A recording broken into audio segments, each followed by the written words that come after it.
The war started on Thursday, not with missiles, not with troops, with gold bars. January 15th, 2026, 9:37 a.m. Beijing time, the People's Bank of China held a press conference that lasted exactly 11 minutes. The room was filled with domestic financial journalists, a handful of international correspondents, and 3 cameras streaming live to state media.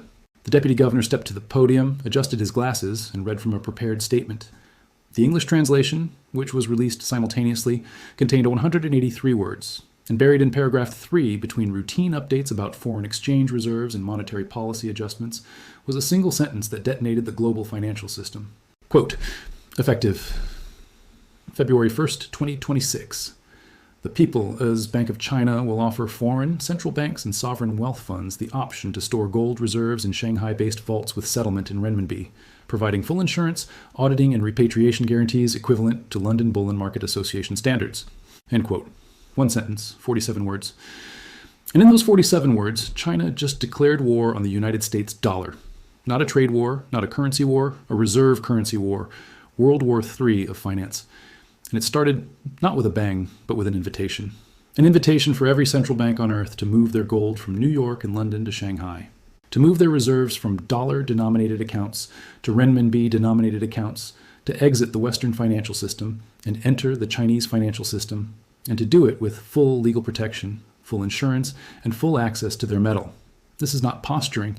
This is not rhetoric. This is operational capability deployed. And today, Saturday, January 17th, 2026, 48 hours after the announcement, 3 central banks have already responded. Kazakhstan, Saudi Arabia, and Indonesia. All 3 have initiated preliminary discussions with the People's Bank of China about transferring portions of their gold reserves to Shanghai. The total gold involved in those 3 preliminary discussions is approximately 840 million ounces. 840 million ounces of gold currently stored in vaults in London and New York is about to move to Shanghai. And when it moves, when those transfers are finalized, the United States dollar will lose its primary advantage. The advantage that has sustained dollar hegemony for 80 years. The advantage of being the only currency with sufficient liquidity, sufficient trust, and sufficient infrastructure to serve as the global reserve. That advantage is over. China just built a competing infrastructure. And they did not just build it, they weaponized it. Let me show you exactly what China has constructed. Let me prove why this is not a symbolic gesture, but a fully operational alternative to the Western financial system. Let me calculate the exact timeline, month by month, for when the dollar loses reserve currency status and what that means for every asset you own. Every debt you hold and every financial decision you will make for the rest of your life. The Shanghai Gold Vault system that China announced on January 15th has been under construction for 3 years. The facility, located in the Pudong district of Shanghai, consists of 6 underground vaults each with capacity to store approximately 500 million ounces of gold. Total capacity 3 billion ounces. For context, the total gold held in London Bullion Market Association vaults globally is approximately 900 million ounces. The total gold held in Federal Reserve vaults in New York is approximately 650 million ounces. China built a storage system that can hold double the combined capacity of London and New York. And they built it not for domestic use. They built it for foreign central banks. And the facility operates under a legal structure modeled on Swiss vault regulations. Each central bank that stores gold in Shanghai has segregated allocated storage, meaning the gold bars are individually identified with serial numbers physically separated from other depositors, gold and legally owned exclusively by the depositor. The gold cannot be lent, leased, or hypothecated without explicit written consent from the owner. This eliminates the fractional reserve risk that exists in London, where unallocated gold accounts operate on a pooled basis with unclear ownership. China is offering a feature that London cannot match, guaranteed allocated storage with no rehypothecation. The facility provides full insurance through a consortium of Chinese and international insurers, totaling $50 billion in coverage per depositor. The insurance covers theft, loss, damage, and sovereign seizure. That last one, sovereign seizure, is the critical feature, because in 2022, when the United States and European Union froze $300 billion in Russian foreign exchange reserves, central banks around the world realized that holding reserves in Western jurisdictions means those reserves can be confiscated if you fall out of political favor. China's insurance explicitly covers sovereign seizure, meaning if China ever tries to confiscate a depositor's gold, the insurance pays out the full value. And the insurance is backed not just by Chinese entities, but by reinsurers in Switzerland, Singapore, and Dubai, providing international legal recourse. China has built a system that offers better legal protection than London or New York. The facility includes full auditing capability. Any depositor can request an independent third-party audit of their holdings at any time. The audit includes physical bar counts, weight verification, and purity testing. China has hired SGS, Bureau Veritas, and 3 other international auditing firms to provide these services, ensuring that depositors are not relying solely on Chinese assurances. And finally, the facility guarantees full repatriation rights. Any depositor can request physical delivery of their gold to any location in the world with 90 days' notice. China will transport the gold via armored carrier, insured, to the destination of the depositor's choice. No restrictions, no conditions. Compare that to the Federal Reserve. When Germany requested repatriation of its gold from New York in 2013, the Fed told them it would take 7 years to deliver. Germany eventually got their gold, but the delays raised questions about whether the gold was actually there or whether it had been lent out and needed to be reacquired. China is guaranteeing 90-day delivery. That is a competitive advantage. So when you add up allocated storage, $50 billion in insurance, independent audits, and guaranteed repatriation, China has built a vault system that is technically superior to the Western system. But the technical features are not the weapon. The weapon is the settlement currency, because China is not asking central banks to pay vault fees in dollars. They are asking for payment in renminbi. And they are offering renminbi-denominated gold contracts, renminbi gold swaps, and renminbi lines of credit backed by gold collateral. This creates a parallel financial system where central banks can hold reserves, conduct transactions, and settle trades entirely in renmin without ever touching dollars. And once that system reaches critical mass, once enough central banks have moved enough gold to Shanghai and are conducting enough transactions in renminbi, the dollar loses its network effect. The network effect is the phenomenon where a currency becomes more useful the more people use it. The dollar is the global reserve currency, not because it is backed by gold or because the US economy is the largest, but because everyone else uses dollars, so you have to use dollars to trade with them. But if China creates a parallel network where you can trade in, settle in gold, and avoid dollars entirely, the network effect shifts, and once it shifts, it does not shift back. Now, let me show you the numbers, because China has been preparing for this moment for over a decade, and the preparation shows in their gold accumulation strategy. As of December 31st, 2025, China's official gold reserves stood at 74.15 million ounces, or 23.5 tons. That is up from 62.64 million ounces, or 1,948 tons, at the end of 2024, an increase of 11.51 million ounces in 1 year. But those are the official reserves, the reserves that the People's Bank of China reports publicly. Industry analysts estimate that China's actual gold holdings, including gold held by state-owned enterprises, sovereign wealth funds, and undisclosed central bank purchases, total between 180 million and 220 million ounces. Why the discrepancy? Because China has a long history of underreporting gold reserves, then revealing the true number years later. In 2009, China announced that its gold reserves were 33.89 million ounces, double the previously reported figure. The revelation shocked markets because China had been accumulating for 6 years without disclosure. The same pattern is likely occurring now. China reports 74 million ounces. The real number is probably 180 to 220 million, and even that does not include the gold held by Chinese citizens and private entities. According to the World Gold Council, Chinese consumers purchased 510 tons of gold jewelry in 2024 and an estimated 240 tons of gold bars and coins. That is 750 tons, or 24 million ounces of private gold demand in 1 year. Over a decade, private Chinese gold holdings easily exceed 300 million ounces. When you add official reserves, undisclosed state holdings, and private holdings, China controls approximately 500 million to 600 million ounces of gold. That is more than the United States' official gold reserve of 261.5 million ounces. China has more gold than America, and they accumulated it quietly, methodically, without triggering a price spike that would have made accumulation expensive. That is strategic planning. But the gold is not just a store of value. It is a weapon, because China is using gold to back renminbi internationalization. The renminbi, also called the yuan, currently represents approximately 5% of global payment transactions, according to SWIFT data.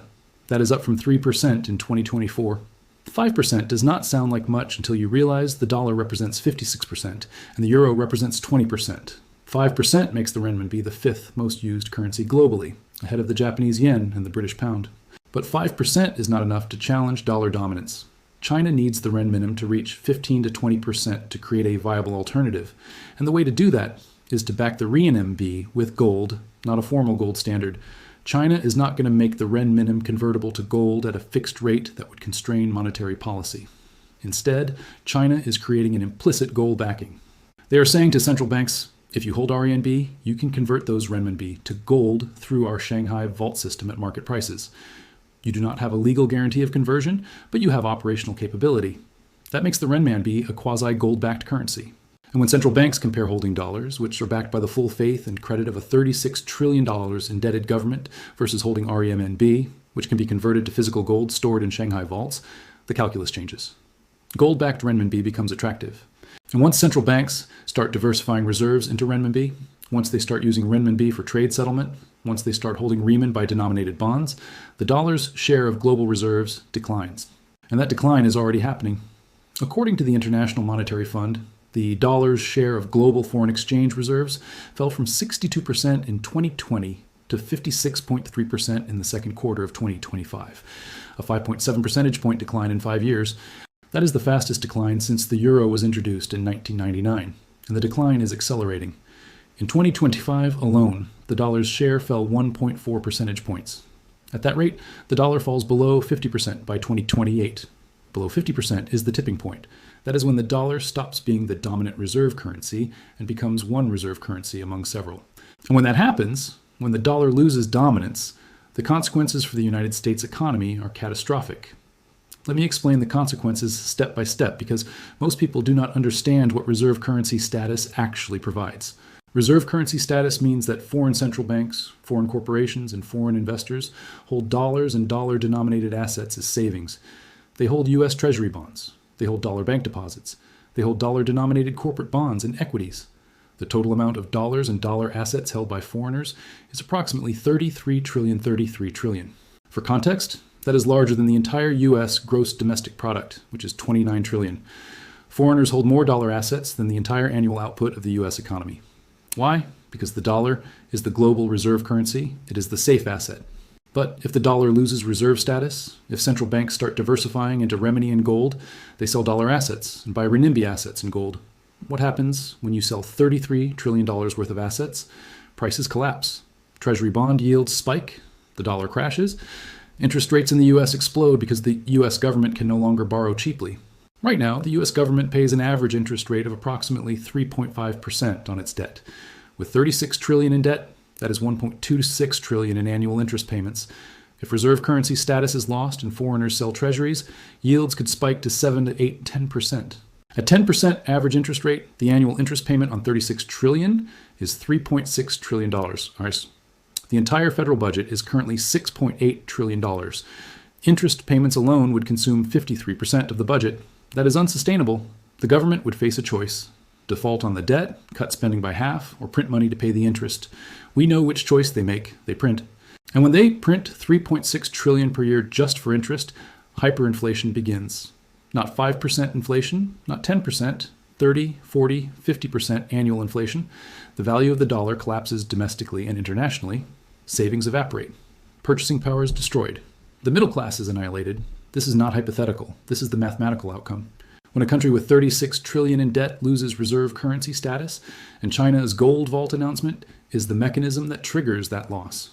Because once central banks have a viable alternative, once they can store gold in Shanghai, settle in renminbi, and avoid dollar exposure, they will do it, not all at once, gradually, but inexorably. And the timeline has already started. Let me show you the timeline month by month. January 2026, 3 central banks, Kazakhstan, Saudi Arabia, Indonesia, begin preliminary discussions with China about moving gold to Shanghai. Discussions focus on logistics, insurance terms, and settlement agreements. Media coverage is limited. Markets largely ignore the announcement. February 2026, the first transfer occurs. Kazakhstan moves 40 million ounces of gold from London to Shanghai. The transfer is executed via armored transport, insured with full documentation. It takes 12 days. Upon arrival, SGS conducts an independent audit, confirming bar counts and purity. Kazakhstan issues a press release stating, "The move is part of reserve diversification." Financial media begins paying attention. March 2026, Saudi Arabia announces it will transfer 120 million ounces of gold to Shanghai. This is the major headline. Saudi Arabia holds approximately 320 million ounces in total reserves. Moving 120 million, nearly 40% to Shanghai, is a geopolitical statement. The announcement is made during a state visit by the Chinese premier to Riyadh. The two countries also sign agreements expanding renminbi-denominated oil trade. Markets react. The dollar index falls 3% in one day. Treasury yields spike 40 basis points. Gold jumps from $4,200 to $4,180 per ounce. April 2026, Indonesia, Malaysia, and Thailand announced gold transfers to Shanghai, totaling 80 million ounces combined. The AEN bloc is clearly coordinating. Within days, the Philippines and Vietnam make similar announcements. Total ASEAN gold moving to Shanghai, 140 million ounces. The dollar index falls another 5%. U.S. Treasury yields hit 6.2%, the highest since 2007. The Federal Reserve holds an emergency meeting. They issue a statement saying they are monitoring the situation and stand ready to provide liquidity if needed. Translation: they are panicking. May 2026, India announces a partial transfer. India holds over 47 million ounces officially. They announced they will move 20 million ounces to Shanghai as a test. If the test is successful, they will consider moving more. Russia, which is already partially isolated from Western financial systems, moves its entire remaining gold reserves held in non-Russian vaults to Shanghai, approximately 60 million ounces. The total gold now stored in Shanghai vaults for foreign central banks exceeds 460 million ounces. That is more than half the total gold stored in London. The tipping point has crossed. June 2026, Brazil, South Africa, and Egypt announced transfers. BRICS nations minus China, which is the host, are consolidating reserves in Shanghai. The message is clear. The BRICS bloc is exiting the dollar system. The total gold in Shanghai vaults for foreigners exceeds 600 million ounces. Markets are in free fall. The S&P 500 is down 23% year to date. Treasury yields are at 7.8%. The dollar has lost 14% of its value against a basket of currencies. Inflation in the U.S. hits 8.2% annualized. July 2026, Germany shocks the world. Germany, a core U.S. ally and NATO member, announces it will conduct a pilot transfer of 50 million ounces to Shanghai. The stated reason is reserve diversification and risk management. The real reason is that Germany sees the writing on the wall. If the dollar is losing reserve status, Germany needs to position itself in the emerging renminbi system. France follows within a week 50 million ounces to Shanghai. The European Union is fracturing. Some members follow Germany and France. Others, particularly Poland and the Baltic states, refuse. But the damage is done. Total foreign gold in Shanghai vault exceeds 800 million ounces. August 2026, the Federal Reserve announces emergency measures. Interest rates are cut by 150 basis points in a single meeting. Quantitative easing is restarted. The Fed will buy $1 trillion in treasuries over 6 months to prevent yield spike, but the measures backfire. The rate cut and QE are seen as desperation. The dollar falls another 8%. Inflation accelerates to 12% annualized. Gold hits $6,200 per ounce. By late August 2026, the dollar's share of global reserves has fallen to 48%. Below 50, the tipping point, the dollar is no longer the dominant reserve currency. It is one reserve currency among several, with the renminbi at 18%, the euro at 22%, and gold itself increasingly held as a reserve asset at 12%. The era of dollar hegemony is over, and it took 8 months from China's announcement to the collapse. Now let me tell you what this means for you personally. Because the collapse of dollar hegemony is not an abstract geopolitical event. It is a direct, immediate, catastrophic impact on your finances. If you hold dollar-denominated assets, stocks, bonds, real estate priced in dollars, the value collapses. Not because the underlying assets are worthless, but because the currency they are priced in is losing purchasing power. If inflation runs at 12% and your stock portfolio gains 8%, you lost 4% in real terms. If inflation runs at 20% and your bond pays 5%, you lost 15%. If inflation runs at 30% and your savings account pays 1%, you lost 29%. The only assets that hold value during currency collapse are hard assets: gold, silver, commodities, real estate, but only a few own it without debt. If you have a mortgage, inflation helps you because you pay back the debt with devalued dollars. But if you are a saver, if you are holding cash or bonds or dollar-denominated assets, you're wiped out. Let me give you the math. If you have $100,000 in savings today and inflation runs at an average of 20% annually for 3 years, which is the conservative estimate, if the dollar loses reserve status, your $100,000 becomes worth $57,600 in purchasing power. You lose 42.4% of your wealth, not from market crash, from currency debasement. If you have $1 million in a retirement account invested in U.S. stocks and bonds and those assets nominally hold value, but the dollar loses 40% of purchasing power, your $1 million becomes $600,000 in real terms. If you have $10 million, it becomes $6 million. The wealth destruction is proportional. It hits everyone, but it hits savers hardest. People who did everything right, who saved money, who invested conservatively, who trusted the system get destroyed. Meanwhile, people who own hard assets, who own gold, who own silver, who own commodities, see their wealth explode, not because they are smarter, because they position themselves in assets that hold value when currencies collapse. This is the greatest wealth transfer in human history, and it starts with China's gold vault announcement on January 15th, 2026. Now let me tell you what to do because you have a choice. You can act now, or you can wait and watch your wealth evaporate. If you hold significant dollar-denominated financial assets, diversify immediately. Allocate a minimum of 20% of your portfolio to physical gold and silver, not ETFs, not mining stocks, physical metal that you hold or that is stored in allocated accounts with your name on specific bars. If you can allocate 30 or 40% to hard assets, even better. If you have debt, particularly fixed-rate debt, like a mortgage, do not pay it off early. Inflation is about to make that debt worthless in real terms. You borrow dollars when they were strong, you will pay back dollars when they are weak. That is a transfer of wealth from the creditor to you. Use the money you would have spent paying down debt to buy hard assets. If you have cash savings beyond an emergency fund, convert it.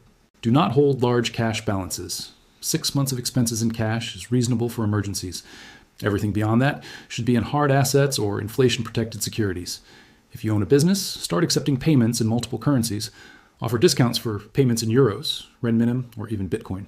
Diversify your revenue streams away from dollar dependence. If you are planning major purchases, cars, appliances, home renovations, do them now before inflation drives prices higher. If you wait 6 months, the same car could cost 20% more. And if you are young, if you're early in your career, focus on skills that will remain valuable regardless of currency.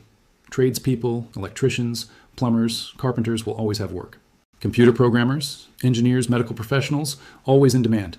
Build skills that cannot be devalued by currency collapse because the currency will collapse. China's gold vault system guarantees it. The timeline is 8 to 14 months from January 15th. By late 2026 or early 2027, the dollar will have lost reserve currency status.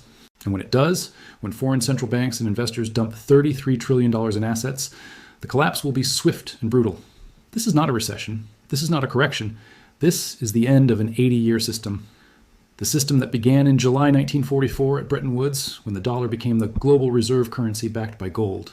The system that continued after August 1971, when Nixon ended gold convertibility, and the dollar became a pure fiat currency backed only by trust. That system is ending now, Saturday, January 17th, 2026, 2 days after China declared financial war. The war will not be fought with missiles. It will be fought with gold bars moving from London and New York to Shanghai. And the United States has already lost because the U.S. cannot offer what China is offering. The U.S. cannot guarantee allocated storage without rehypothecation. The U.S. has been leasing and lending gold for decades. The U.S. cannot guarantee against sovereign seizure. The U.S. literally just froze $300 billion in Russian reserves. The U.S. cannot offer insurance backed by neutral international entities. The U.S. is not neutral. The U.S. is a competent.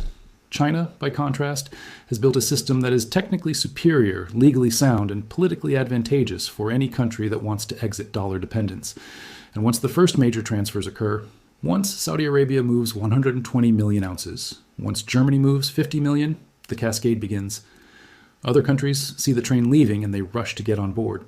The fear of missing out on the new system combined with the fear of being left holding worthless dollars drives a stampede, and stampedes are impossible to stop. This is World War II of finance. It started Thursday, and by this time next year, the world will look completely different. The dollar will no longer be king. Gold will be king. The countries holding gold, the countries storing gold in Shanghai, the countries settling trade in renminbi backed by gold will be the new financial powers. China planned this for over a decade. They accumulated gold quietly. They built the infrastructure secretly. They launched at the perfect moment, and they executed flawlessly. The United States had 80 years of dollar hegemony. That era is over. The new era, the era of multipolar currency systems, the era of gold-backed trade settlement, the era of dollarization starts now. And if you're not positioned for it, if you're still holding dollar assets and trusting the system, you are about to lose everything. World War II is not coming. World War II is here, and the battlefield is your bank.